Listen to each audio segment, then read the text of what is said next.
এভাবে রান্না করলে চিকেন হবে একদম হোটেল স্টাইল বাদামি চিকেন। আসসালামু আলাইকুম প্রিয় দর্শক, আজ শেয়ার করব বাদামি চিকেন রেসিপি, যেটা একবার খেলে মনে গেঁথে যাবে সারা জীবনের জন্য।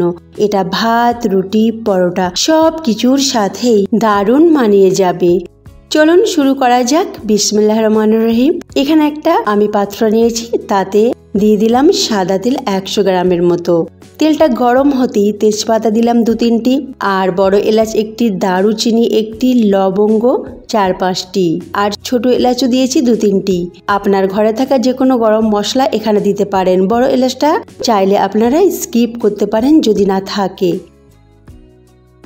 আর 1 চামচ দিয়ে দিলাম ঘি। এবার কিছু সেকেন্ডের মতো নাড়াচাড়া করলাম, তারপরে 2টো মাঝারি সাইজের পেঁয়াজ কুচি দিয়ে দিলাম। পেঁয়াজটাকে একেবারে পাতলা পাতলা করে কুচি করেছি। পেঁয়াজটা সামান্য গোলাপি কালার হয়ে যাবে। এবার দিয়ে দেব আদা রসুন বাটা 2 চামচের মতো। এবার আদা রসুনটাকে ফ্রাই করব প্রায় 1.5 মিনিটের মতো, যতক্ষণ না আদা রসুনের গন্ধটা যাচ্ছে আর এর কাঁচা ভাবটা যাচ্ছে।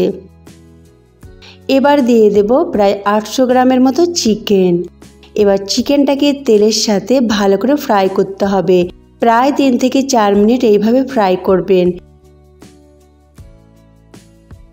ফ্রাই করা হয়ে গেছে। এবার দিয়ে দেব মশলার মধ্যে হলুদ গুঁড়ো 1/2 চামচ, আর ধনে গুঁড়ো 1/2 চামচ, আর সামান্য পরিমাণে একটু জিরে, আর আমার বানানো ঘরের তৈরি গরম মশলা, আর একটু লবণ। এবার এই মশলাগুলো দিয়ে কষিয়ে নেব 2 থেকে 3 মিনিট। তারপরে দিয়ে দেব ফ্যাটানো দই 2 টেবিল চামচের মতো। এবার এটাকে কম আঁচে এইভাবে নাড়াচাড়া করে কষিয়ে নেব। মনে রাখবেন, যখনই দইটা দেবেন তখন কিন্তু গ্যাসের ফ্লেমটা একদম আস্তে করে দেবেন। তারপরে কষানো হয়ে গেলে বাটিটা ধুয়ে পানিটা দিয়ে দিলাম। এবার আরেকটু নাড়াচাড়া করে বেশ ভালো করে কষিয়ে নিলাম।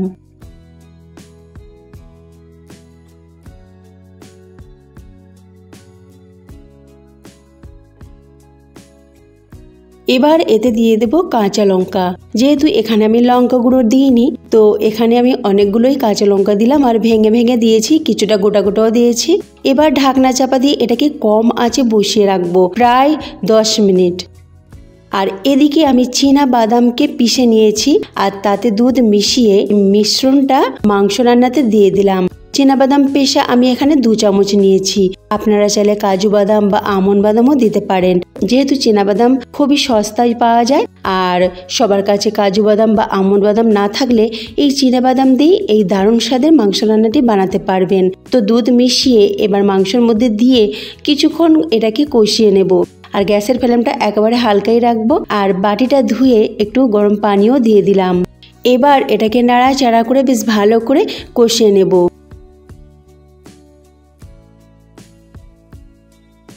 বাদাম দিয়ে কষাবার পর দেখবেন গ্রেভিটা একেবারে স্মুথ আর সিল্কি হয়ে গেছে।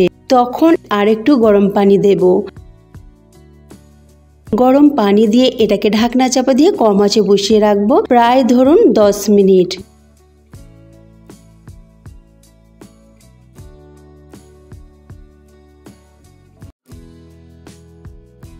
তো তৈরি হয়ে গেল আমাদের হোটেল স্টাইল বাদামি চিকেন, যার স্বাদ একবার নিলে সারা জীবন মনে গেঁথেই থাকবে। আর এই বাদামি চিকেন হোটেলের বাদামি চিকেনকে একেবারেই হার মানিয়ে দেবে। তো ফ্রেন্ডস, আজকের রেসিপি ভালো লাগলে অবশ্যই লাইক, শেয়ার, কমেন্ট করতে ভুলবেন না। আল্লাহ হাফেজ।